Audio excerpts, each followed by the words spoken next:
Chapter I.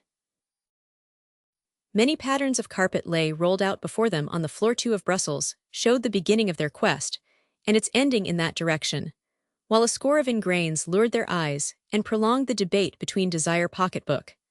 The head of the department did them the honor of waiting upon them himself, or did Jo the honor, as she well knew, for she had noted the open-mouthed awe of the elevator boy who brought them up. Nor had she been blind to the marked respect shown Jo by the urchins and groups of young fellows on corners, when she walked with him in their own neighborhood down at the west end of the town.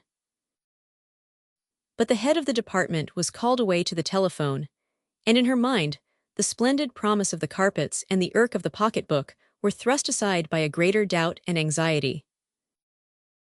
"But I don't see what you find to like in it, Jo," she said softly, the note of insistence in her words betraying recent and unsatisfactory discussion. For a fleeting moment, a shadow darkened his boyish face, to be replaced by the glow of tenderness. He was only a boy, as she was only a girl, two young things on the threshold of life, house-renting and buying carpets together. "What's the good of worrying?" he questioned. "It's the last go, the very last." He smiled at her, but she saw on his lips the unconscious and all but breathed sigh of renunciation, and with the instinctive monopoly of woman for her mate, she feared this thing she did not understand, and which gripped his life so strongly. "You know the go with O'Neill cleared the last payment on Mother's house," he went on, "and that's off my mind. Now this last with Ponto will give me $100 in bank, and even 100, that's the purse for you and me to start on, a nest egg." She disregarded the money appeal. "But you like it, this game you call it, why?" He lacked speech expression. He expressed himself with his hands, at his work, and with his body and the play of his muscles in the squared ring. But to tell with his own lips the charm of the squared ring was beyond him. Yet he essayed, and haltingly at first, to express what he felt and analyzed when playing the game at the supreme summit of existence. "All I know, Genevieve, is that you feel good in the ring when you've got the man where you want him, when he's had a punch up both sleeves waiting for you and you've never given him an opening to land him, when you've landed your own little punch and he's goin' groggy, and holdin' on, and the referee's dragging him off so's you can go in and finish him, and all the house is shouting and tearing itself loose, and you know you're the best man, and that you played fair and won out because you're the best man. I tell you." He ceased brokenly, alarmed by his own volubility and by Genevieve's look of alarm. As he talked, she had watched his face while fear dawned in her own. As he described the moment of moments to her, on his inward vision were lined the tottering man, the lights, the shouting house, and he swept out and away from her on this tide of life that was beyond her comprehension, menacing, irresistible, making her love pitiful and weak. The Jo she knew receded, faded, became lost. The fresh boyish face was gone, the tenderness of the eyes, the sweetness of the mouth with its curves and pictured corners. It was a man's face she saw, a face of steel, tense and immobile, a mouth of steel, the lips like the jaws of a trap, eyes of steel, dilated, intent, and the light in them and the glitter were the light and glitter of steel. The face of a man, and she had known only his boy face. This face she did not know at all. And yet, while it frightened her, she was vaguely stirred with pride in him.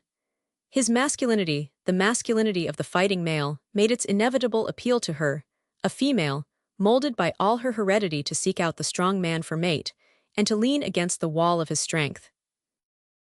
She did not understand this force of his being that rose mightier than her love and laid its compulsion upon him. And yet, in her woman's heart she was aware of the sweet pang which told her that for her sake, for love's own sake, he had surrendered to her, abandoned all that portion of his life, and with this one last fight would never fight again. "Mrs. Silverstein doesn't like prize fighting," she said. "She's down on it, and she knows something too." He smiled indulgently, concealing a hurt, not altogether new, at her persistent inappreciation of this side of his nature and life in which he took the greatest pride. It was to him power and achievement, earned by his own effort and hard work. And in the moment when he had offered himself and all that he was to Genevieve, it was this, and this alone, that he was proudly conscious of laying at her feet. It was the merit of work performed, a guerdon of manhood finer and greater than any other man could offer, and it had been to him his justification and right to possess her. And she had not understood it then, as she did not understand it now, and he might well have wondered what else she found in him to make him worthy. "Mrs. Silverstein is a dub and a softy and a knocker," he said good-humoredly. "What's she know about such things anyway? I tell you it is good and healthy too, this last as an afterthought. Look at me. I tell you I have to live clean to be in condition like this. I live cleaner than she does or her old man or anybody you know, baths, rub-downs, exercise, regular hours, good food and no mackin', a pig of myself, no drinking, no smoking, nothing that'll hurt me.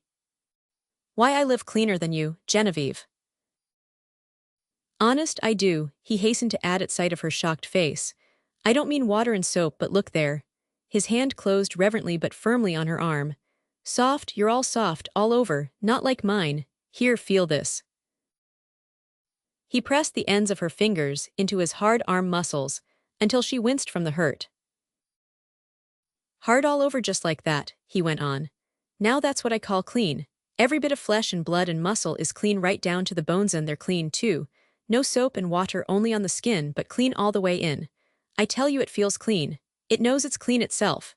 When I wake up in the morning and go to work, every drop of blood and bit of meat is shouting right out that it is clean. Oh, I tell you." He paused with swift awkwardness, again confounded by his unwanted flow of speech. Never in his life had he been stirred to such utterance, and never in his life had there been cause to be so stirred. For it was the game that had been questioned, its verity and worth, the game itself. The biggest thing in the world, or what had been the biggest thing in the world, until that chance afternoon and that chance purchase in Silverstein's candy store, when Genevieve loomed suddenly colossal in his life, overshadowing all other things. He was beginning to see, though vaguely, the sharp conflict between woman and career, between a man's work in the world and woman's need of the man. But he was not capable of generalization.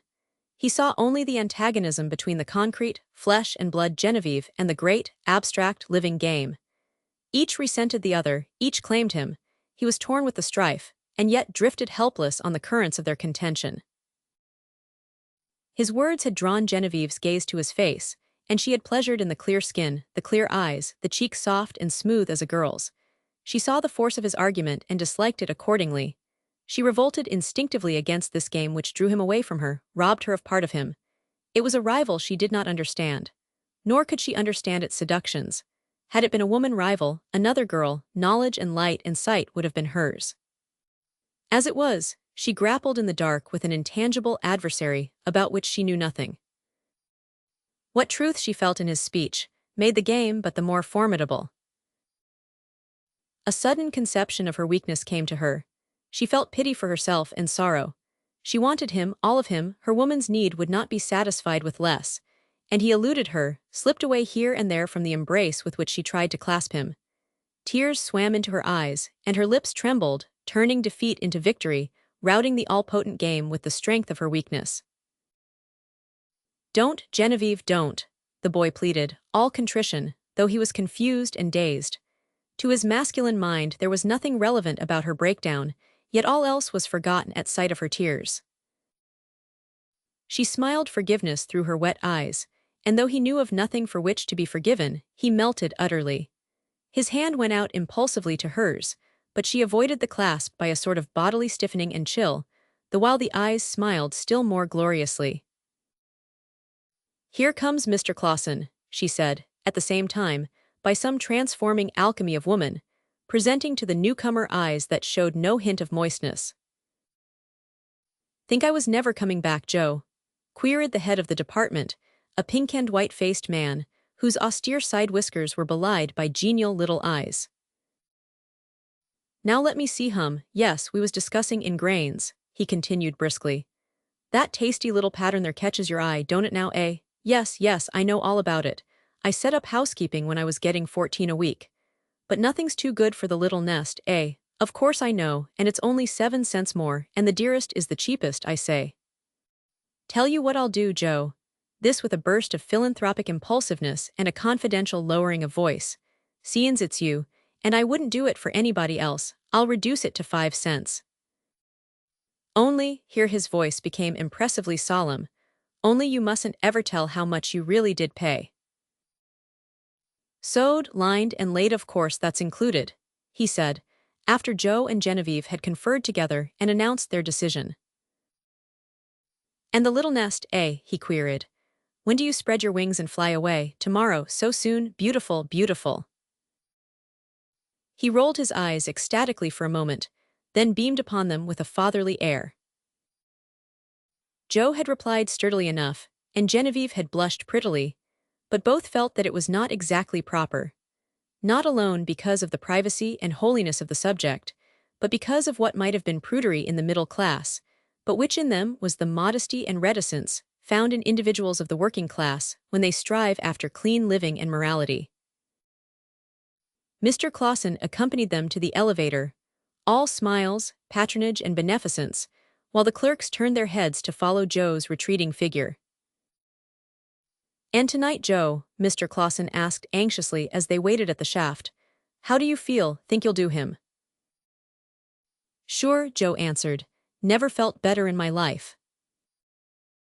"You feel all right, eh? Good, good. You see, I was just wonderin', goin' to get married and the rest thought you might be unstrung, a trifle, nerves just a bit off, know how gettin' married is myself. But you're all right, of course you are. No use asking you that. Ha, well, good luck, my boy, I know you'll win. Never had the least doubt, of course, of course." "And goodbye, Miss Pritchard," he said to Genevieve, gallantly handing her into the elevator. "Hope you call often. We'll be charmed, I assure you." "Everybody calls you Joe," she said reproachfully as the car dropped downward. "Why don't they call you Mr. Fleming? That's no more than proper." But he was staring moodily at the elevator boy and did not seem to hear. "What's the matter, Joe?" she asked, with a tenderness the power of which to thrill him she knew full well. "Oh, nothing," he said. "I was only thinking and wishing." "Wishing what?" Her voice was seduction itself, and her eyes would have melted stronger than he, though they failed in calling his up to them. Then deliberately, his eyes lifted to hers. "I was wishing you could see me fight just once." She made a gesture of disgust, and his face fell. It came to her sharply that the rival had thrust between and was bearing him away. "I'd like to," she said hastily with an effort, striving after that sympathy which weakens the strongest men and draws their heads to women's breasts. "Will you?" Again his eyes lifted and looked into hers. He meant it, she knew that. It seemed a challenge to the greatness of her love. "It would be the proudest moment of my life," he said simply. It may have been the apprehensiveness of love, the wish to meet his need for her sympathy, and the desire to see the game face to face for wisdom's sake, and it may have been the clarion call of adventure ringing through the narrow confines of uneventful existence. For a great daring thrilled through her, and she said, just as simply, "I will." "I didn't think you would, or I wouldn't have asked," he confessed, as they walked out to the sidewalk. "But can it be done?" she asked anxiously, before her resolution could cool. "Oh, I can fix that, but I didn't think you would." "I didn't think you would," he repeated, still amazed, as he helped her upon the electric car and felt in his pocket for the fare. Chapter II. Genevieve and Joe were working-class aristocrats. In an environment made up largely of sordidness and wretchedness, they had kept themselves unsullied and wholesome. Theirs was a self-respect, a regard for the niceties and clean things of life, which had held them aloof from their kind. Friends did not come to them easily, nor had either ever possessed a really intimate friend, a heart companion with whom to chum and have things in common. The social instinct was strong in them, yet they had remained lonely because they could not satisfy that instinct, and at that same time, satisfy their desire for cleanness and decency. If ever girl of the working class had led the sheltered life, it was Genevieve. In the midst of roughness and brutality, she had shunned all that was rough and brutal. She saw but what she chose to see, and she chose always to see the best, avoiding coarseness and uncouthness without effort, as a matter of instinct. To begin with, she had been peculiarly unexposed. An only child with an invalid mother upon whom she attended, she had not joined in the street games and frolics of the children of the neighborhood. Her father, a mild-tempered, narrow-chested, anemic little clerk, domestic because of his inherent disability to mix with men, had done his full share toward giving the home an atmosphere of sweetness and tenderness. An orphan at 12, Genevieve had gone straight from her father's funeral to live with the Silversteins in their rooms above the candy store. And here, sheltered by kindly aliens, she earned her keep and clothes by waiting on the shop. Being Gentile, she was especially necessary to the Silversteins, who would not run the business themselves when the day of their Sabbath came round. And here in the uneventful little shop, 6 maturing years had slipped by. Her acquaintances were few. She had elected to have no girl chum for the reason that no satisfactory girl had appeared. Nor did she choose to walk with the young fellows of the neighborhood, as was the custom of girls from their 15th year. That stuck-up doll face was the way the girls of the neighborhood described her, and though she earned their enmity by her beauty and aloofness, she none the less commanded their respect. Peaches and Cream, she was called by the young men though softly and amongst themselves, for they were afraid of arousing the ire of the other girls, while they stood in awe of Genevieve in a dimly religious way, as a something mysteriously beautiful and unapproachable. For she was indeed beautiful. Springing from a long line of American descent, she was one of those wonderful working-class blooms which occasionally appear, defying all precedent of forebears and environment, apparently without cause or explanation. She was a beauty in color, the blood spraying her white skin so deliciously as to earn for her the apt description, peaches and cream. She was a beauty in the regularity of her features, and, if for no other reason, she was a beauty in the mere delicacy of the lines on which she was molded. Quiet, low-voiced, stately, and dignified, she somehow had the knack of dress, and but befitted her beauty and dignity with anything she put on. Withal, she was sheerly feminine, tender and soft and clinging, with the smoldering passion of the mate and the motherliness of the woman. But this side of her nature had lain dormant through the years, waiting for the mate to appear. Then Joe came into Silverstein's shop one hot Saturday afternoon to cool himself with ice cream soda. She had not noticed his entrance, being busy with one other customer, an urchin of 6 or 7, who gravely analyzed his desires before the showcase, wherein truly generous and marvelous candy creations reposed under a cardboard announcement, 5 for 5 cents. Had heard, "Ice cream soda please," and had herself asked, "What flavor?" without seeing his face. For that matter, it was not a custom of hers to notice young men. There was something about them she did not understand. The way they looked at her made her uncomfortable, she knew not why, while there was an uncouthness and roughness about them that did not please her. As yet her imagination had been untouched by man. The young fellows she had seen had held no lure for her, had been without meaning to her. In short, had she been asked to give one reason for the existence of men on the earth, she would have been nonplussed for a reply. As she emptied the measure of ice cream into the glass, her casual glance rested on Joe's face, and she experienced on the instant a pleasant feeling of satisfaction. The next instant his eyes were upon her face, her eyes had dropped, and she was turning away toward the soda fountain. But at the fountain, filling the glass, she was impelled to look at him again, but for no more than an instant. For this time she found his eyes already upon her, waiting to meet hers, while on his face was a frankness of interest that caused her quickly to look away. That such pleasingness would reside for her in any man astonished her. What a pretty boy, she thought to herself, innocently and instinctively trying to ward off the power to hold and draw her that lay behind the mere prettiness. Besides, he isn't pretty, she thought, as she placed the glass before him, received the silver dime in payment, and for the 3rd time looked into his eyes. Her vocabulary was limited, and she knew little of the worth of words, but the strong masculinity of his boy's face told her that the term was inappropriate. He must be handsome, then, was her next thought, as she again dropped her eyes before his. But all good-looking men were called handsome, and that term, too, displeased her. But whatever it was, he was good to see, and she was irritably aware of a desire to look at him again and again. As for Joe, he had never seen anything like this girl across the counter. While he was wiser in natural philosophy than she, and could have given immediately the reason for woman's existence on the earth, nevertheless woman had no part in his cosmos. His imagination was as untouched by woman as the girl's was by man. But his imagination was touched now, and the woman was Genevieve. He had never dreamed a girl could be so beautiful, and he could not keep his eyes from her face. Yet every time he looked at her, and her eyes met his. He felt painful embarrassment, and would have looked away had not her eyes dropped so quickly. But when, at last, she slowly lifted her eyes and held their gaze steadily, it was his own eyes that dropped, his own cheek that mantled red. She was much less embarrassed than he, while she betrayed her embarrassment not at all. She was aware of a flutter within, such as she had never known before, but in no way did it disturb her outward serenity. Joe, on the contrary, was obviously awkward and delightfully miserable. Neither knew love, and all that either was aware was an overwhelming desire to look at the other. Both had been troubled and roused, and they were drawing together with the sharpness and imperativeness of uniting elements. He toyed with his spoon and flushed his embarrassment over his soda, but lingered on, and she spoke softly, dropped her eyes, and wove her witchery about him. But he could not linger forever over a glass of ice cream soda, while he did not dare ask for a second glass. So he left her to remain in the shop in a waking trance, and went away himself down the street like a somnambulist.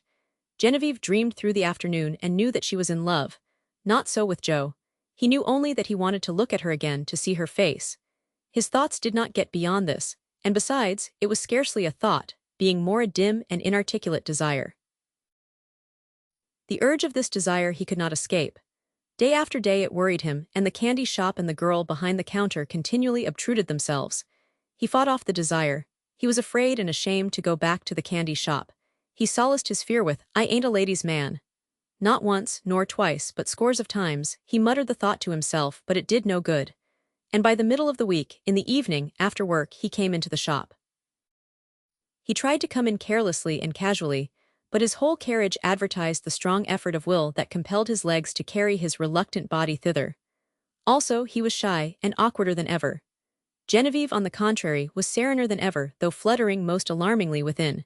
He was incapable of speech, mumbled his order, looked anxiously at the clock, dispatched his ice cream soda in tremendous haste, and was gone.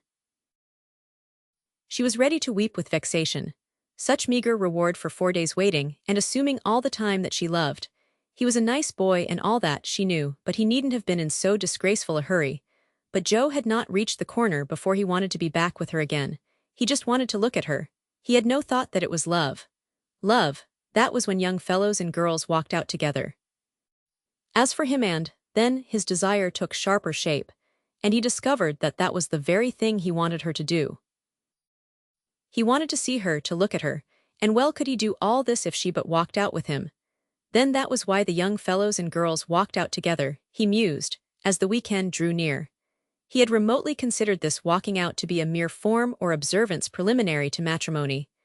Now he saw the deeper wisdom in it, wanted it himself, and concluded therefrom that he was in love. Both were now of the same mind, and there could be but the one ending, and it was the mild 9 days' wonder of Genevieve's neighborhood when she and Joe walked out together. Both were blessed with an avarice of speech, and because of it their courtship was a long one. As he expressed himself in action, she expressed herself in repose and control, and by the love-light in her eyes, though this latter she would have suppressed in all maiden modesty, had she been conscious of the speech her heart printed so plainly there. Dear and darling were too terribly intimate for them to achieve quickly, and unlike most mating couples, they did not overwork the love words. For a long time they were content to walk together in the evenings, or to sit side by side on a bench in the park, neither uttering a word for an hour at a time, merely gazing into each other's eyes, too faintly luminous in the starshine to be a cause for self-consciousness and embarrassment. He was as chivalrous and delicate in his attention as any knight to his lady. When they walked along the street, he was careful to be on the outside somewhere. He had heard that this was the proper thing to do, and, when a crossing to the opposite side of the street put him on the inside, he swiftly sidestepped behind her to gain the outside again. He carried her parcels for her, and once, when rain threatened, her umbrella. He had never heard of the custom of sending flowers to one's ladylove, so he sent Genevieve fruit instead. There was utility in fruit. It was good to eat. Flowers never entered his mind, until one day he noticed a pale rose in her hair. It drew his gaze again and again. It was her hair, therefore the presence of the flower interested him. Again, it interested him because she had chosen to put it there. For these reasons he was led to observe the rose more closely. He discovered that the effect in itself was beautiful, and it fascinated him. His ingenuous delight in it was a delight to her, and a new and mutual love thrill was theirs because of a flower. Straightway he became a lover of flowers. Also, he became an inventor in gallantry. He sent her a bunch of violets. The idea was his own. He had never heard of a man sending flowers to a woman. Flowers were used for decorative purposes, also for funerals. He sent Genevieve flowers nearly every day, and so far as he was concerned, the idea was original, as positive an invention as ever arose in the mind of man. He was tremulous in his devotion to her, as tremulous as was she in her reception of him. She was all that was pure and good, a holy of holies not lightly to be profaned even by what might possibly be the too ardent reverence of a devotee. She was a being wholly different from any he had ever known. She was not as other girls.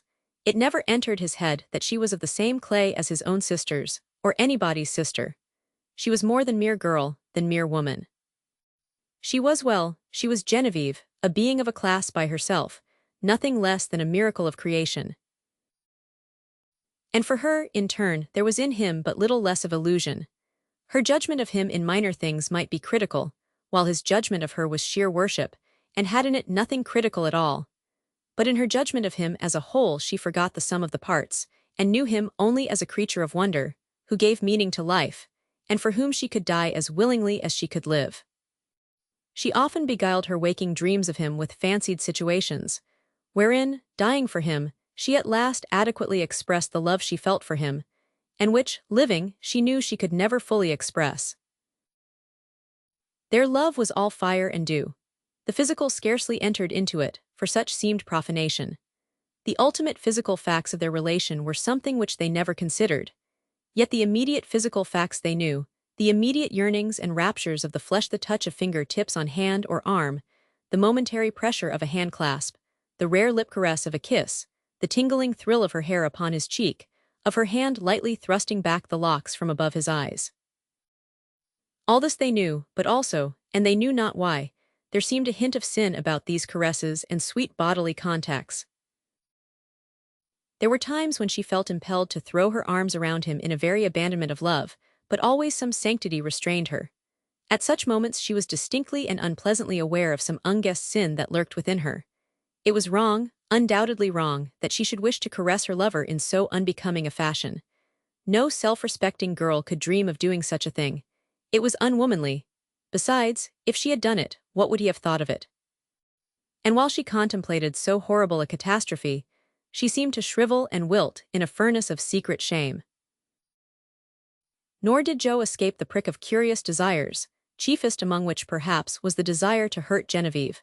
When, after long and tortuous degrees, he had achieved the bliss of putting his arm round her waist, he felt spasmodic impulses to make the embrace crushing, till she should cry out with the hurt. It was not his nature to wish to hurt any living thing. Even in the ring, to hurt was never the intention of any blow he struck. In such case he played the game, and the goal of the game was to down an antagonist, and keep that antagonist down for a space of 10 seconds. So he never struck merely to hurt.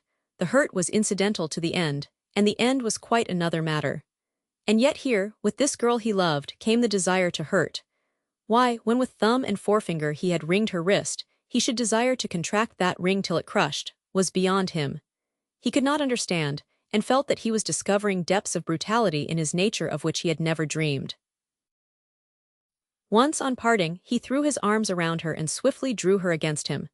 Her gasping cry of surprise and pain brought him to his senses and left him there very much embarrassed and still trembling with a vague and nameless delight. And she too was trembling. In the hurt itself, which was the essence of the vigorous embrace, she had found delight. And again she knew sin, though she knew not its nature nor why it should be sin. Came the day, very early in their walking out, when Silverstein chanced upon Joe in his store and stared at him with saucer eyes. Came likewise the scene, after Joe had departed, when the maternal feelings of Mrs. Silverstein found vent in a diatribe against all prize fighters, and against Joe Fleming in particular. Vainly had Silverstein striven to stay the spouse's wrath. There was need for her wrath. All the maternal feelings were hers, but none of the maternal rights. Genevieve was aware only of the diatribe. She knew a flood of abuse was pouring from the lips of the Jewess, but she was too stunned to hear the details of the abuse. Joe, her Joe, was Joe Fleming the prize fighter. It was abhorrent, impossible, too grotesque to be believable. Her clear-eyed, girl-cheeked Joe might be anything but a prize fighter. She had never seen one, but he in no way resembled her conception of what a prize fighter must be, the human brute with tiger eyes and a streak for a forehead. Of course she had heard of Joe Fleming, who, in West Oakland, had not. But that there should be anything more than a coincidence of names had never crossed her mind. She came out of her daze to hear Mrs. Silverstein's hysterical sneer, "Keep in company vid a bruiser." Next, Silverstein and his wife fell to differing on noted and notorious as applicable to her lover. "But he is a good boy," Silverstein was contending. "He make dere money, and he safe dere money." "You tell me dat," Mrs. Silverstein screamed. "Vat you know too much, you spend good money on dere prize fighters. How you know, tell me dat, how you know." "I know vat I know," Silverstein held on sturdily, a thing Genevieve had never before seen him do when his wife was in her tantrums. "His fader die, he go to work in Hanson's sail loft. He have 6 brothers and sisters younger as he is. He is dare little fader. He vork hard, all dare time. He buy dare priad and dare meat, and pay dare rent. On Saturday night he bring home $10. Den Hanson gif him $12 vat he do. He is dare little fader, he bring it home to dare mutter. He vork all dare time, he get $20 vat he do. He bring it home. Dare little brothers and sisters go to school, veer good clothes, half better priad and meat. Dare mutter lift fat, dare is joy in dare eye, and she is proud of her good boy Joe. But he half dare beautiful bodyak, got, dare beautiful body stronger as dare ox, kaviker as dare tiger cat, dare head cooler as dare icebox, dare eyes vat cf writings, kavik just like dat. He put on dare gloves vit dare boys at Hanson's loft, he put on dare gloves vit de boys at dare warehouse.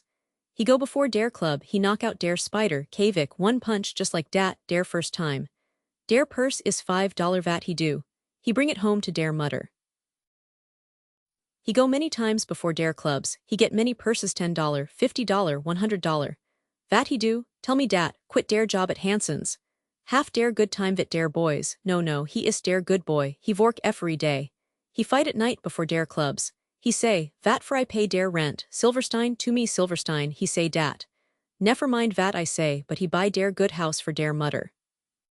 All dare time he vork at Hanson's and fight before dare clubs to pay for dare house. He buy dare piano for dare sisters, dare carpets, dare pictures on dare wall. And he is all dare time straight.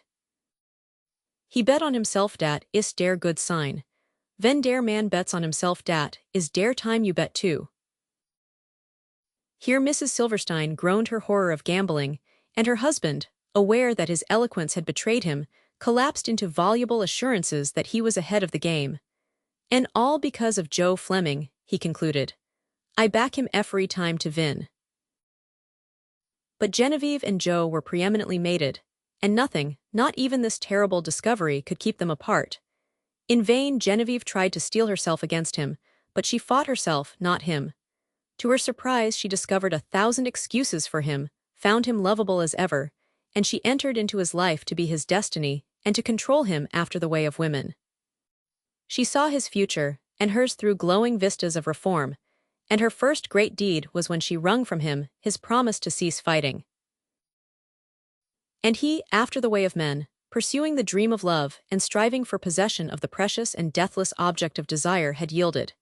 And yet, in the very moment of promising her, he knew vaguely, deep down, that he could never abandon the game, that somewhere sometime in the future he must go back to it.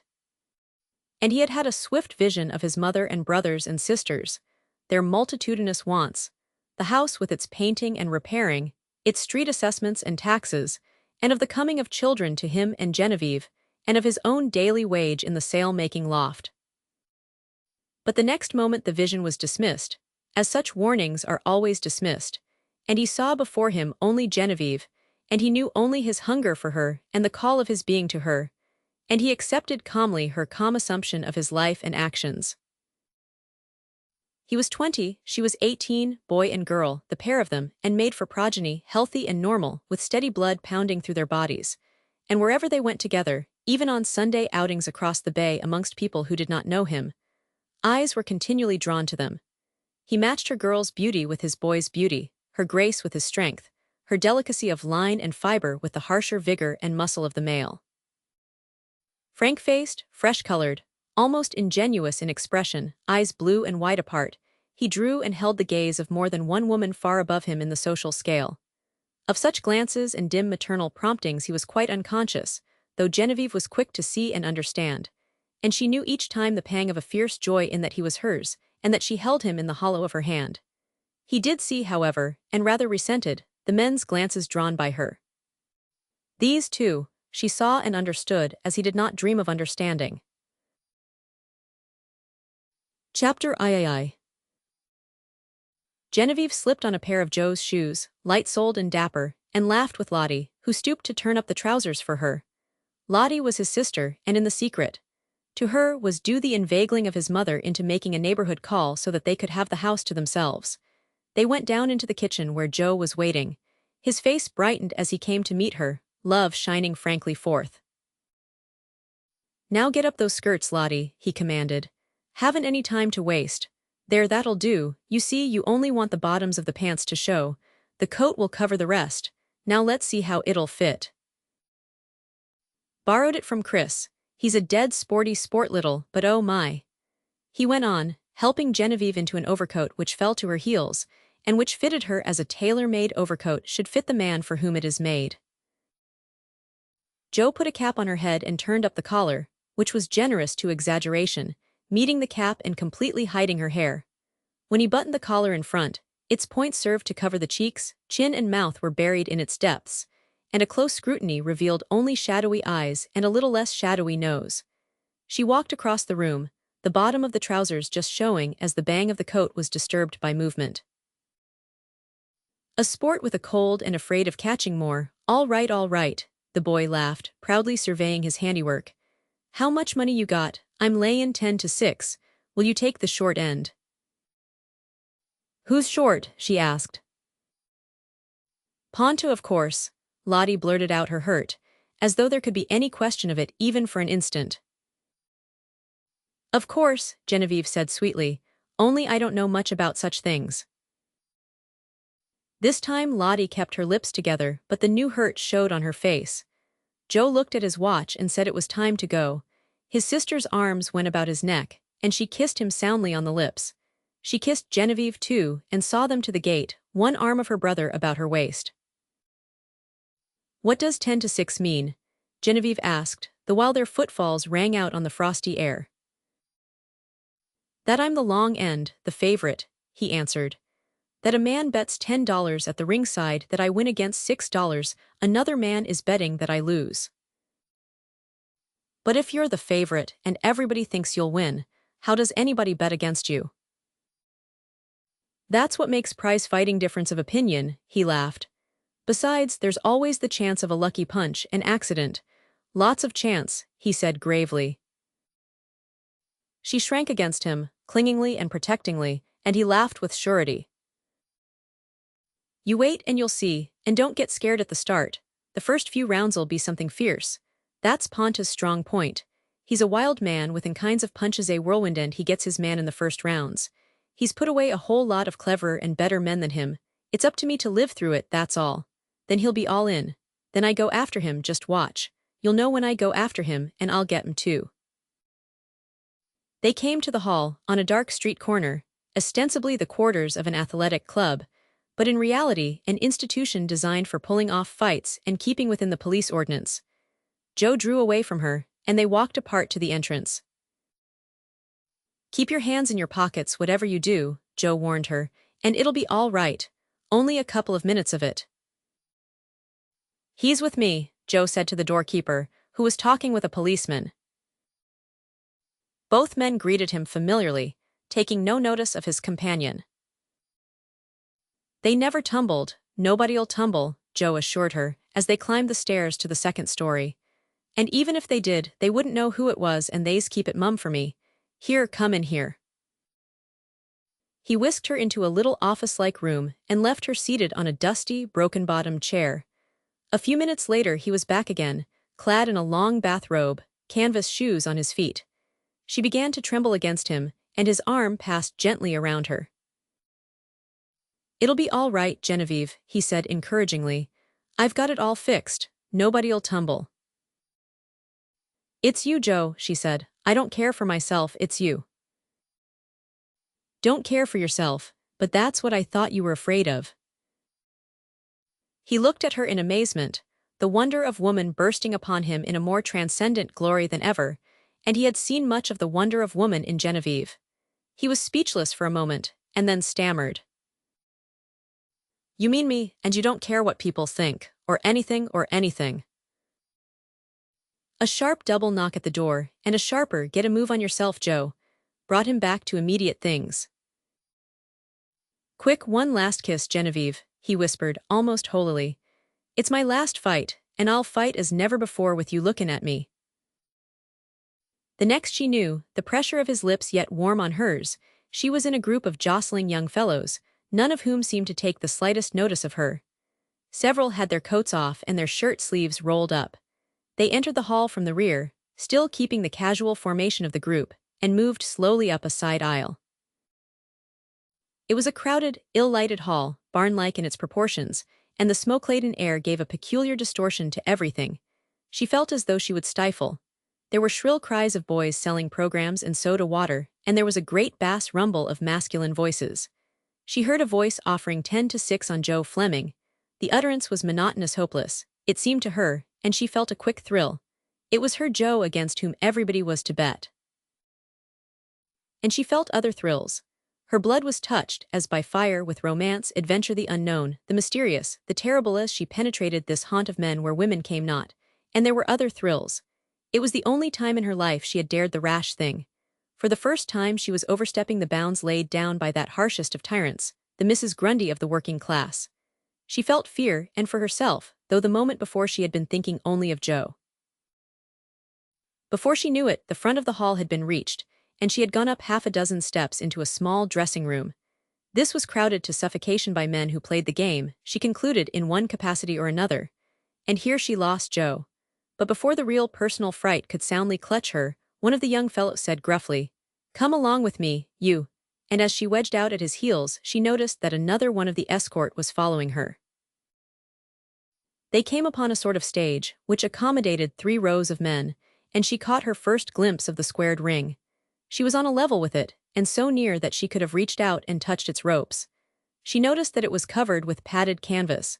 Beyond the ring, and on either side, as in a fog, she could see the crowded house. The dressing room she had left abutted upon one corner of the ring. Squeezing her way after her guide through the seated men, she crossed the end of the hall and entered a similar dressing room at the other corner of the ring. "Now don't make a noise, and stay here till I come for you," instructed her guide, pointing out a peephole arrangement in the wall of the room. Chapter IV.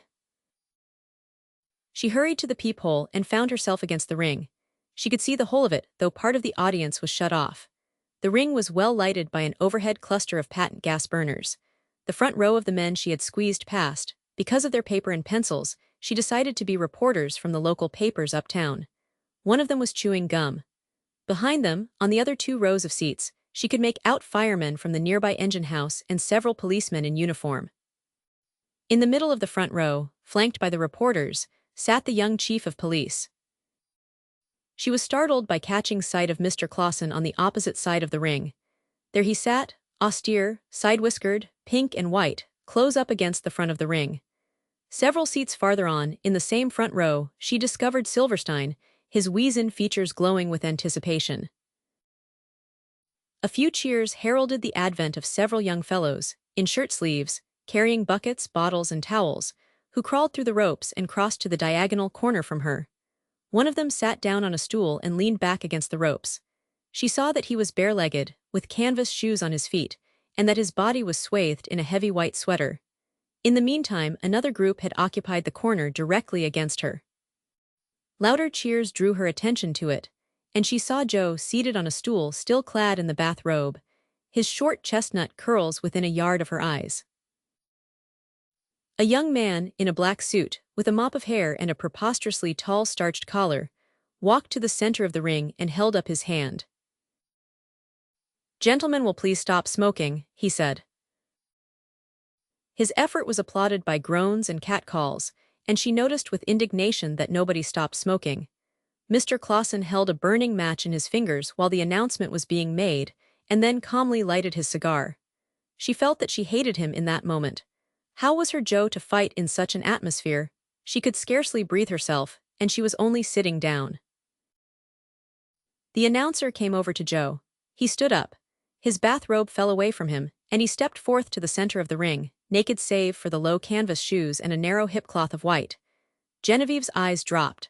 She sat alone, with none to see, but her face was burning with shame at sight of the beautiful nakedness of her lover. But she looked again, guiltily, for the joy that was hers in beholding what she knew must be sinful to behold. The leap of something within her and the stir of her being toward him must be sinful, but it was delicious sin, and she did not deny her eyes. In vain, Mrs. Grundy admonished her. The pagan in her, original sin and all nature urged her on. The mothers of all the past were whispering through her, and there was a clamor of the children unborn. But of this she knew nothing.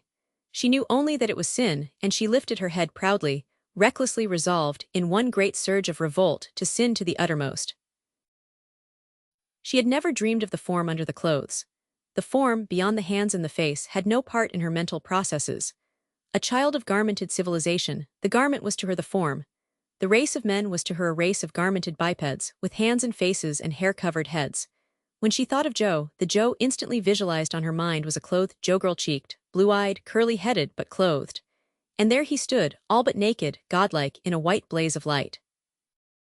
She had never conceived of the form of God except as nebulously naked, and the thought association was startling. It seemed to her that her sin partook of sacrilege or blasphemy.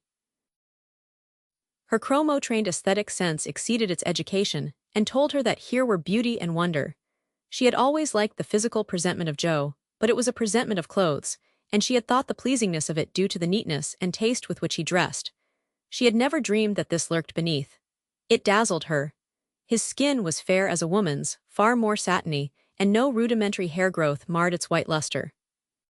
This she perceived, but all the rest, the perfection of line and strength and development, gave pleasure without her knowing why. There was a cleanness and grace about it. His face was like a cameo, and his lips, parted in a smile, made it very boyish. He smiled as he faced the audience, when the announcer, placing a hand on his shoulder, said, "Joe Fleming, the pride of West Oakland." Cheers and hand-clappings stormed up, and she heard affectionate cries of, "Oh, you Joe." Men shouted it at him again and again. He walked back to his corner. Never to her did he seem less a fighter than then. His eyes were too mild, there was not a spark of the beast in them, nor in his face, while his body seemed too fragile, what of its fairness and smoothness, and his face too boyish and sweet-tempered and intelligent.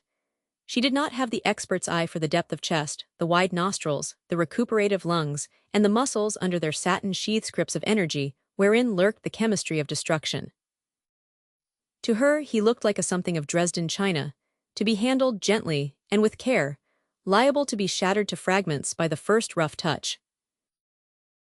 John Ponta, stripped of his white sweater by the pulling and hauling of two of his seconds, came to the center of the ring.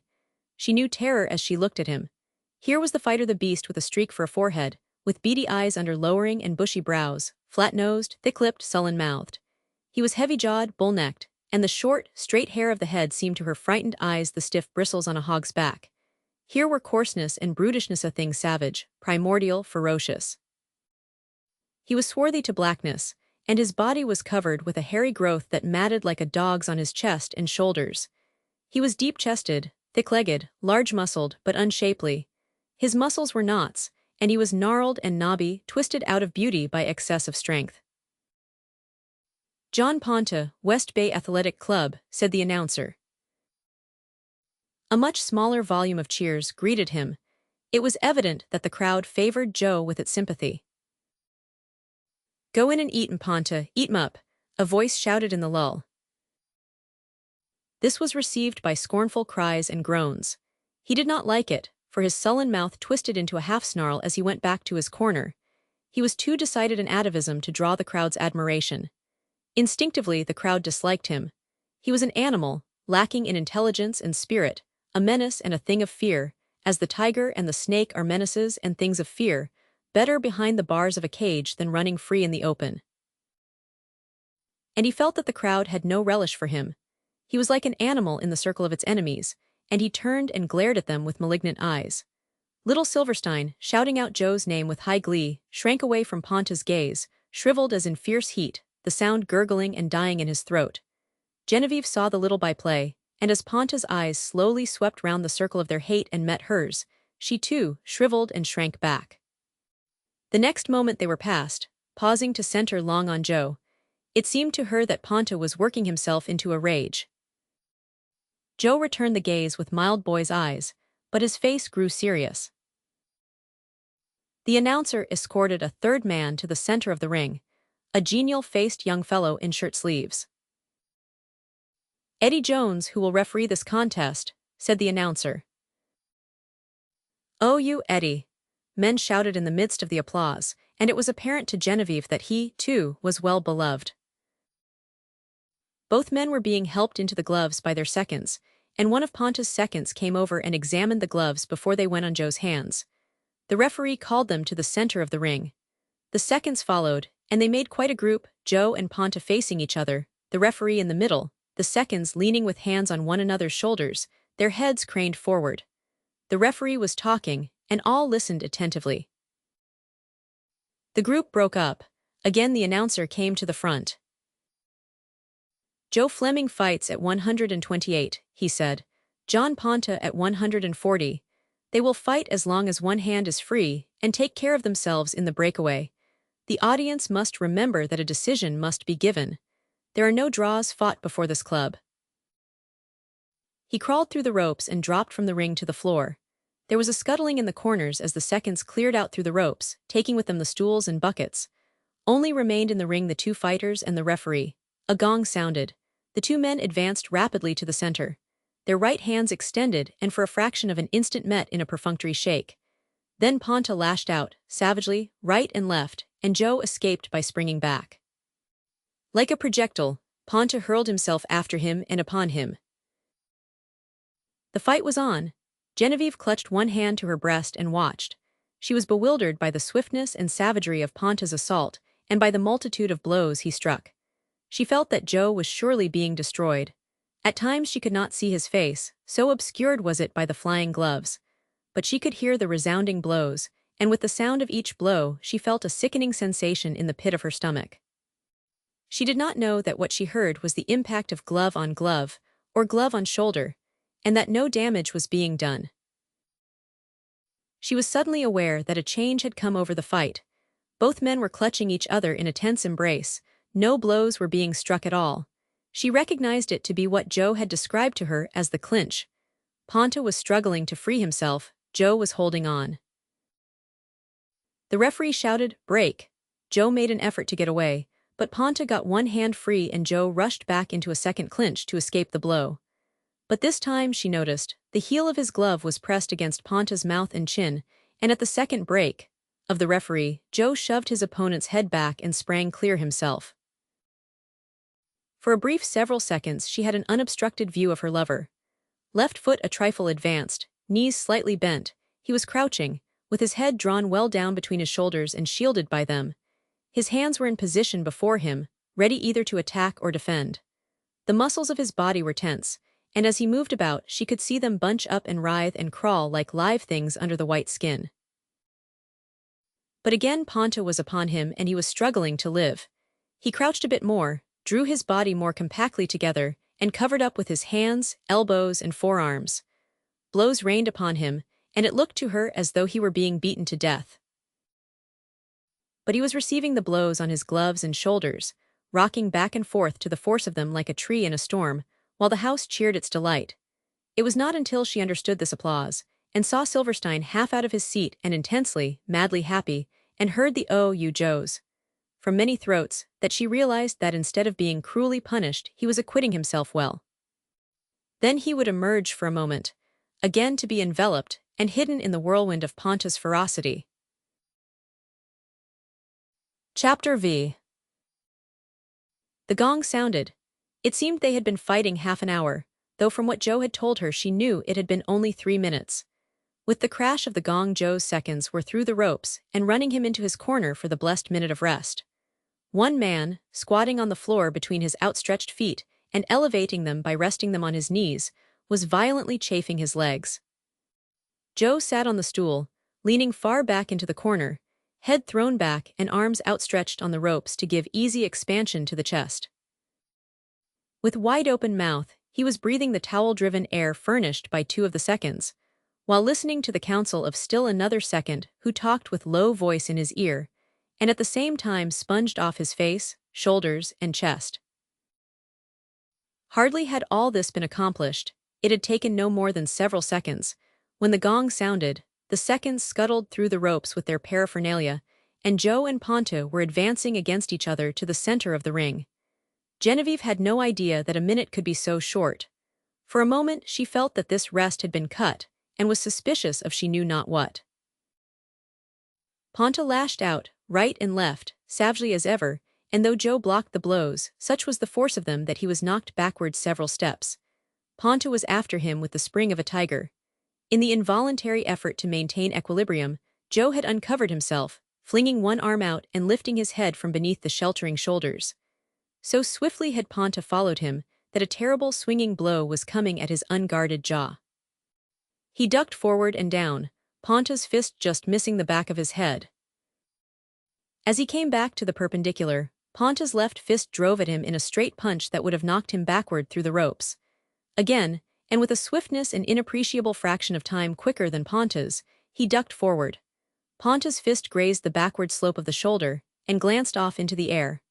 Ponto's right drove straight out, and the graze was repeated as Joe ducked into the safety of a clinch. Genevieve sighed with relief, her tense body relaxing and a faintness coming over her. The crowd was cheering madly. Silverstein was on his feet, shouting, gesticulating, completely out of himself, and even Mr. Clausen was yelling his enthusiasm, at the top of his lungs, into the ear of his nearest neighbor. The clinch was broken and the fight went on. Joe blocked and backed and slid around the ring, avoiding blows and living somehow through the whirlwind onslaughts. Rarely did he strike blows himself, for Ponto had a quick eye and could defend as well as attack, while Joe had no chance against the other's enormous vitality. His hope lay in that Ponto himself should ultimately consume his strength. But Genevieve was beginning to wonder why her lover did not fight. She grew angry. She wanted to see him wreak vengeance on this beast that had persecuted him so. Even as she waxed impatient, the chance came, and Joe whipped his fist to Ponto's mouth. It was a staggering blow. She saw Ponto's head go back with a jerk and the quick dye of blood upon his lips. The blow and the great shout from the audience angered him. He rushed like a wild man. The fury of his previous assaults was as nothing compared with the fury of this one, and there was no more opportunity for another blow. Joe was too busy living through the storm he had already caused, blocking, covering up, and ducking into the safety and respite of the clinches. But the clinch was not all safety and respite. Every instant of it was intense watchfulness, while the breakaway was still more dangerous. Genevieve had noticed, with a slight touch of amusement, the curious way in which Joe snuggled his body in against Ponto's in the clinches, but she had not realized why, until in one such clinch, before the snuggling in could be effected, Ponto's fist whipped straight up in the air from under, and missed Joe's chin by a hair's breadth. In another and later clinch, when she had already relaxed, and sighed her relief at seeing him safely snuggled, Ponto, his chin over Joe's shoulder, lifted his right arm and struck a terrible downward blow on the small of the back. The crowd groaned its apprehension, while Joe quickly locked his opponent's arms to prevent a repetition of the blow. The gong struck, and after the fleeting minute of rest, they went at it again in Joe's corner, for Ponto had made a rush to meet him clear across the ring. Where the blow had been over the kidneys, the white skin had become bright red. This splash of color, the size of the glove, fascinated and frightened Genevieve so that she could scarcely take her eyes from it. Promptly, in the next clinch, the blow was repeated, but after that Joe usually managed to give Ponto the heel of the glove on the mouth and so hold his head back. This prevented the striking of the blow, but 3 times more, before the round ended, Ponto effected the trick, each time striking the same vulnerable part. Another rest and another round went by, with no further damage to Joe and no diminution of strength on the part of Ponta. But in the beginning of the 5th round, Joe, caught in a corner, made as though to duck into a clinch. Just before it was effected, and at the precise moment that Ponta was ready with his own body to receive the snuggling in of Joe's body, Joe drew back slightly and drove with his fists at his opponent's unprotected stomach. Lightning-like blows they were, 4 of them, right and left, and heavy they were, for Ponta winced away from them and staggered back, half dropping his arms, his shoulders drooping forward and in as though he were about to double in at the waist and collapse. Joe's quick eye saw the opening, and he smashed straight out upon Ponta's mouth, following instantly with a half-swing, half-hook for the jaw. It missed, striking the cheek instead, and sending Ponta staggering sideways. The house was on its feet shouting to a man. Genevieve could hear men crying, "He's got 'm, he's got 'm," and it seemed to her the beginning of the end. She too was out of herself. Softness and tenderness had vanished. She exulted with each crushing blow her lover delivered. But Ponta's vitality was yet to be reckoned with. As like a tiger he had followed Joe up, Joe now followed him up. He made another half-swing, half-hook for Ponta's jaw, and Ponta, already recovering his wits and strength, ducked cleanly. Joe's fist passed on through empty air, and so great was the momentum of the blow that it carried him around in a half-twirl sideways. Then Ponta lashed out with his left. His glove landed on Joe's unguarded neck. Genevieve saw her lover's arms drop to his sides as his body lifted, went backward, and fell limply to the floor. The referee, bending over him, began to count the seconds, emphasizing the passage of each second with a downward sweep of his right arm. The audience was still as death. Ponta had partly turned to the house to receive the approval that was his due, only to be met by this chill, graveyard silence. Quick wrath surged up in him. It was unfair. His opponent only was applauded if he struck a blow, if he escaped a blow. He, Ponta, who had forced the fighting from the start, had received no word of cheer. His eyes blazed as he gathered himself together and sprang to his prostrate foe. He crouched alongside of him, right arm drawn back and ready for a smashing blow the instant Joe should start to rise. The referee, still bending over and counting with his right hand, shoved Ponta back with his left. The latter, crouching, circled around, and the referee circled with him, thrusting him back and keeping between him and the fallen man. 4, 5, 6, the count went on, and Joe, rolling over on his face, squirmed weakly to draw himself to his knees. This he succeeded in doing, resting on one knee, a hand to the floor on either side and the other leg bent under him to help him rise. "Take the count, take the count." A dozen voices rang out from the audience. "For God's sake, take the count." One of Joe's seconds cried warningly from the edge of the ring. Genevieve gave him one swift glance and saw the young fellow's face, drawn and white, his lips unconsciously moving as he kept the count with the referee. 7, 8, 9, the seconds went. The 9th sounded and was gone when the referee gave Ponta a last backward shove and Joe came to his feet, bunched up, covered up, weak but cool, very cool. Ponta hurled himself upon him with terrific force, delivering an uppercut and a straight punch. But Joe blocked the 2, ducked a 3rd, stepped to the side to avoid a 4th, and was then driven backward into a corner by a hurricane of blows. He was exceedingly weak. He tottered as he kept his footing and staggered back and forth. His back was against the ropes. There was no further retreat.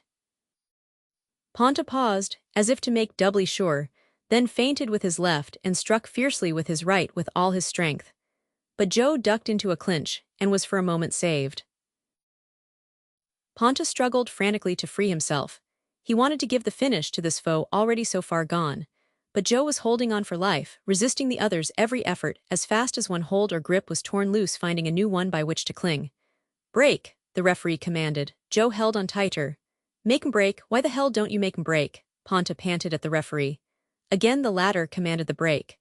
Joe refused, keeping, as he well knew, within his rights. Each moment of the clinch his strength was coming back to him, his brain was clearing, the cobwebs were disappearing from before his eyes. The round was young, and he must live somehow, through the nearly 3 minutes of it yet to run. The referee clutched each by the shoulder and sundered them violently, passing quickly between them as he thrust them backward in order to make a clean break of it. The moment he was free, Ponta sprang at Joe like a wild animal bearing down its prey. But Joe covered up, blocked, and fell into a clinch. Again Ponta struggled to get free, Joe held on, and the referee thrust them apart. And again Joe avoided damage and clinched. Genevieve realized that in the clinches he was not being beaten. Why then did not the referee let him hold on? It was cruel. She hated the genial-faced Eddie Jones in those moments, and she partly rose from her chair, her hands clenched with anger, the nails cutting into the palms till they hurt. The rest of the round, the 3 long minutes of it, was a succession of clinches and breaks. Not once did Ponta succeed in striking his opponent the deadly final blow. And Ponta was like a madman, raging because of his impotency in the face of his helpless and all but vanquished foe. One blow, only one blow, and he could not deliver it. Joe's ring experience and coolness saved him. With shaken consciousness and trembling body, he clutched and held on, while the ebbing life turned and flooded up in him again. Once, in his passion, unable to hit him, Ponta made as though to lift him up and hurl him to the floor. "Vi, don't you bite him," Silverstein taunted shrilly. In the stillness, the sally was heard over the whole house, and the audience, relieved of its anxiety for its favorite, laughed with an uproariousness that had in it the note of hysteria. Even Genevieve felt that there was something irresistibly funny in the remark, and the relief of the audience was communicated to her. Yet she felt sick and faint, and was overwrought with horror at what she had seen and was seeing. Bite me, voices from the recovered audience were shouting. Chew his ear off, Ponta, that's the only way you can get me. Eat 'm up, oh, why don't you eat 'm up? The effect was bad on Ponta. He became more frenzied than ever and more impotent. He panted and sobbed, wasting his effort by too much effort, losing sanity and control, and futilely trying to compensate for the loss by excess of physical endeavor. He knew only the blind desire to destroy, shook Joe in the clinches as a terrier might a rat, strained and struggled for freedom of body and arms, and all the while Joe calmly clutched and held on. The referee worked manfully and fairly to separate them. Perspiration ran down his face. It took all his strength to split those clinging bodies, and no sooner had he split them than Joe fell unharmed into another embrace, and the work had to be done all over again. In vain, when freed, did Ponta try to avoid the clutching arms and twining body. He could not keep away.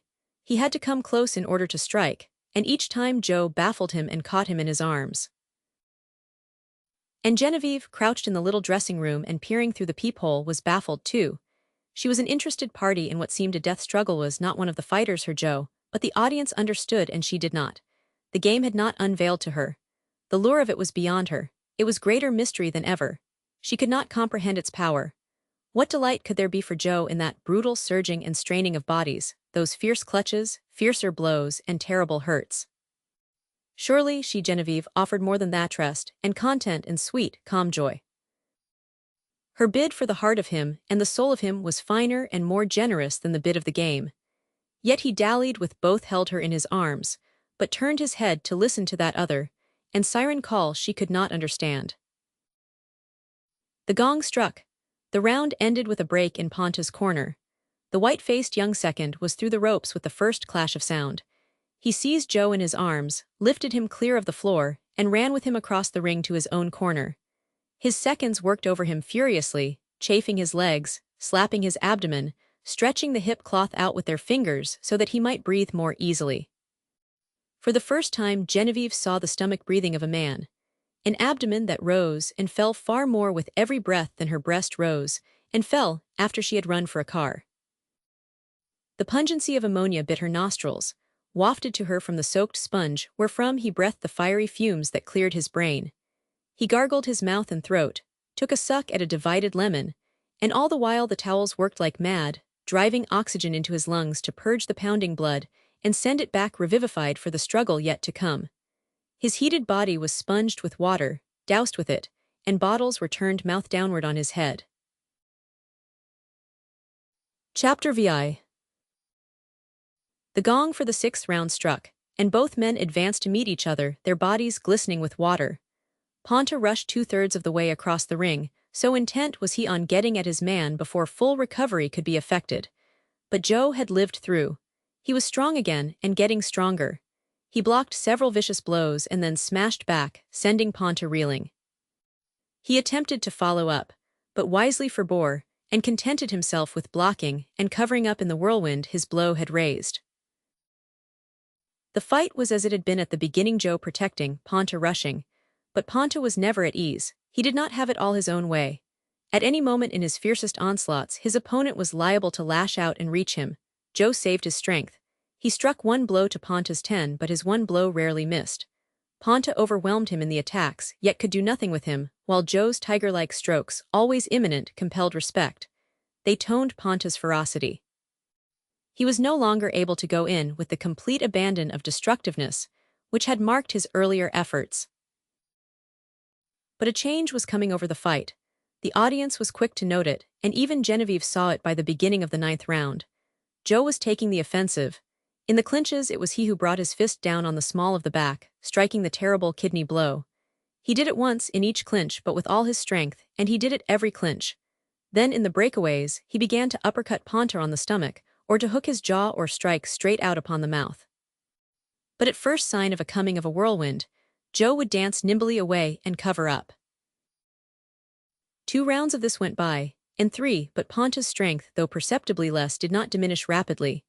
Joe's task was to wear down that strength, not with 1 blow nor 10, but with blow after blow without end, until that enormous strength should be beaten sheer out of its body. There was no rest for the man. Joe followed him up, step by step, his advancing left foot making an audible tap, tap, tap on the hard canvas. Then there would come a sudden leap in, tiger-like, a blow struck or blows, and a swift leap back, whereupon the left foot would take up again its tapping advance. When Ponta made his savage rushes, Joe carefully covered up, only to emerge, his left foot going tap, tap, tap as he immediately followed up. Ponta was slowly weakening. To the crowd the end was a foregone conclusion. "Oh, you Joe," it yelled its admiration and affection. "It's a shame to take the money," it mocked. "Why don't you eat 'em, Ponta? Go on in and eat 'em." In the 1-minute intermissions, Ponta's seconds worked over him as they had not worked before. Their calm trust in his tremendous vitality had been betrayed. Genevieve watched their excited efforts, while she listened to the white-faced second cautioning Joe. "Your time," he was saying. "You've gotten, but you got to take your time. I've seen him fight. He's got a punch to the end of the count. I've seen M knocked out and clean batty and go on punching just the same. Mickey Sullivan had him goin'. Puts him to the mat as fast as he crawls up, 6 times and then leaves an opening. Ponta reaches for his jaw, and 2 minutes afterward Mickey's open in his eyes and askin' what's doin'. So you've got to watch M no goin' in and absorbin' one of them lucky punches now. I got money on this fight, but I don't call it mine till he's counted out." Ponta was being doused with water. As the gong sounded, one of his seconds inverted a water bottle on his head. He started toward the center of the ring, and the second followed him for several steps, keeping the bottle still inverted. The referee shouted at him, and he fled the ring, dropping the bottle as he fled. It rolled over and over, the water gurgling out upon the canvas till the referee, with a quick flirt of his toe, sent the bottle rolling through the ropes.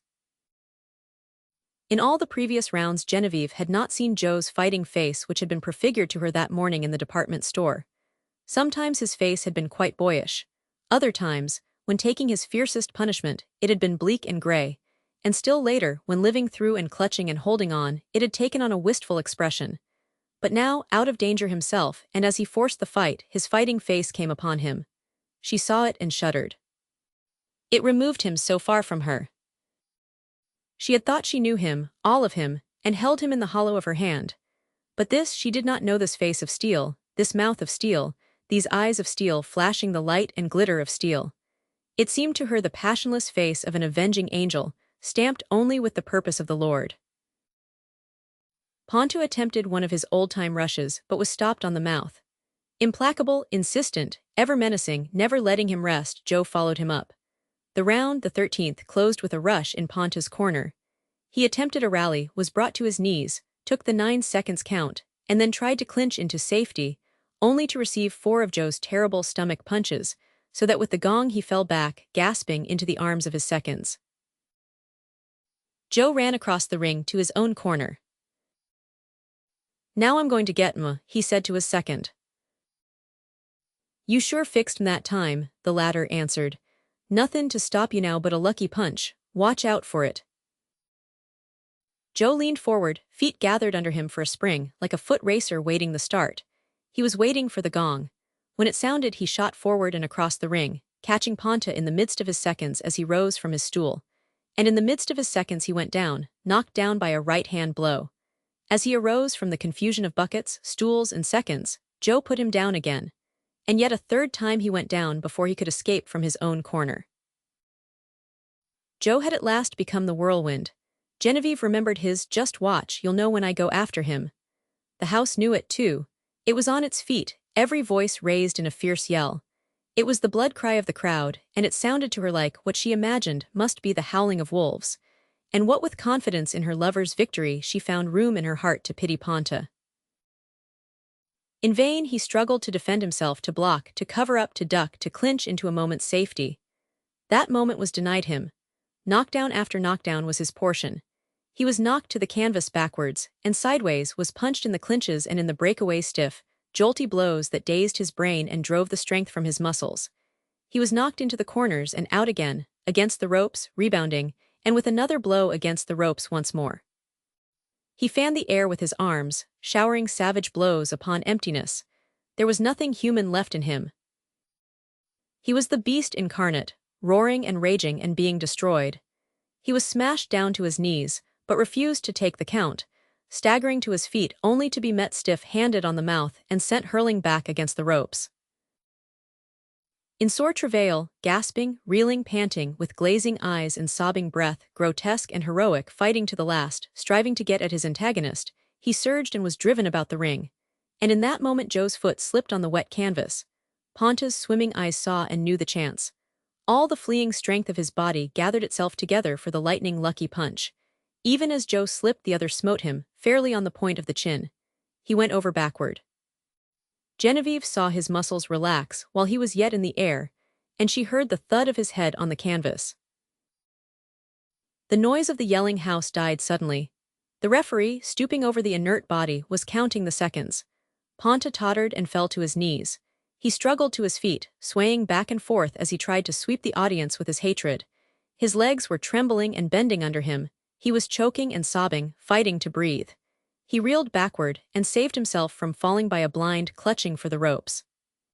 He clung there, drooping and bending and giving in all his body, his head upon his chest, until the referee counted the fatal 10th second and pointed to him in token that he had won. He received no applause, and he squirmed through the ropes, snake-like, into the arms of his seconds, who helped him to the floor and supported him down the aisle into the crowd. Joe remained where he had fallen. His seconds carried him into his corner and placed him on the stool. Men began climbing into the ring, curious to see, but were roughly shoved out by the policemen, who were already there.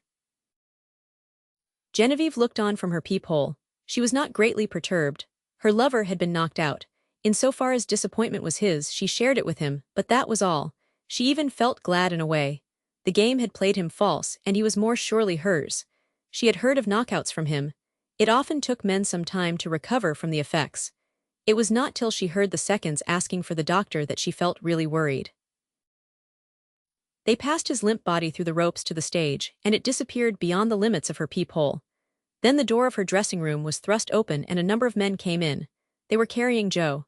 He was laid down on the dusty floor, his head resting on the knee of one of the seconds. No one seemed surprised by her presence. She came over and knelt beside him. His eyes were closed, his lips slightly parted. His wet hair was plastered in straight locks about his face. She lifted one of his hands. It was very heavy, and the lifelessness of it shocked her. She looked suddenly at the faces of the seconds and of the men about her. They seemed frightened, all save one, and he was cursing in a low voice horribly. She looked up and saw Silverstein standing beside her. He, too, seemed frightened. He rested a kindly hand on her shoulder, tightening the fingers with a sympathetic pressure. This sympathy frightened her. She began to feel dazed. There was a bustle as somebody entered the room. The person came forward proclaiming irritably, get out, you've got to clear the room." A number of men silently obeyed. "Who are you?" he abruptly demanded of Genevieve. "A girl as I'm alive." "That's all right, she's his girl," spoke up a young fellow she recognized as her guide. "And you?" the other man blurted explosively at Silverstein. "I'm Vit her," he answered truculently. She works for him, explained the young fellow. It's all right, I tell you. The newcomer grunted and knelt down. He passed a hand over the damp head, grunted again, and arose to his feet. This is no case for me, he said. Send for the ambulance. Then the thing became a dream to Genevieve. Maybe she had fainted, she did not know, but for what other reason should Silverstein have his arm around her supporting her? All the faces seemed blurred and unreal. Fragments of a discussion came to her ears. The young fellow who had been her guide was saying something about reporters. You will get your name in der papers, she could hear Silverstein saying to her, as from a great distance, and she knew she was shaking her head in refusal. There was an eruption of new faces, and she saw Joe carried out on a canvas stretcher. Silverstein was buttoning the long overcoat and drawing the collar about her face. She felt the night air on her cheek and looking up saw the clear, cold stars. She jammed into a seat. Silverstein was beside her. Joe was there, too, still on his stretcher with blankets over his naked body, and there was a man in blue uniform who spoke kindly to her, though she did not know what he said. Horses' hoofs were clattering, and she was lurching somewhere through the night. Next, light and voices and a smell of iodoform. This must be the receiving hospital, she thought, this the operating table, those the doctors. They were examining Joe. One of them, a dark-eyed, dark-bearded, foreign-looking man, rose up from bending over the table. Never saw anything like it, he was saying to another man. The whole back of the skull. Her lips were hot and dry, and there was an intolerable ache in her throat. But why didn't she cry? She ought to cry, she felt it incumbent upon her. There was Lottie, there had been another change in the dream, across the little narrow cot from her, and she was crying. Somebody was saying something about the comb of death. It was not the foreign-looking doctor but somebody else. It did not matter who it was. What time was it? As if in answer, she saw the faint white light of dawn on the windows. I was going to be married today, she said to Lottie. And from across the cot his sister wailed, don't, and covering her face sobbed afresh. This then was the end of it, all of the carpets, and furniture, and the little rented house. Of the meetings and walking out, the thrilling nights of starshine, the deliciousness of surrender, the loving and the being loved. She was stunned by the awful facts of this game. She did not understand the grip it laid on men's souls, its irony and faithlessness, its risks and hazards and fierce insurgences of the blood, making woman pitiful, not the be-all and end, all of man, but his toy and his pastime. To woman his mothering and caretaking, his moods and his moments, but to the game his days and nights of striving, the tribute of his head and hand, his most patient toil and wildest effort, all the strain and the stress of his being to the game, his heart's desire. Silverstein was helping her to her feet. She obeyed blindly, the daze of the dream still on her. His hand grasped her arm and he was turning her toward the door. Oh, why don't you kiss him? Lottie cried out, her dark eyes mournful and passionate. Genevieve stooped obediently over the quiet clay and pressed her lips to the lips yet warm. The door opened, and she passed into another room. There stood Mrs. Silverstein, with angry eyes that snapped vindictively at sight of her boy's clothes. Silverstein looked beseechingly at his spouse, but she burst forth savagely. What did I tell you, eh? What did I tell you? You vood half a bruiser for your steady, and now your name will be in all der papers. At a prize fight vit boy's clothes on, you little strumpet, you hussy, you. But a flood of tears welled into her eyes and voice, and with her fat arms outstretched, ungainly, ludicrous, holy with motherhood, she tottered over to the quiet girl and folded her to her breast. She muttered gasping, inarticulate love words, rocking slowly to and fro the while, and patting Genevieve's shoulder with her ponderous hand.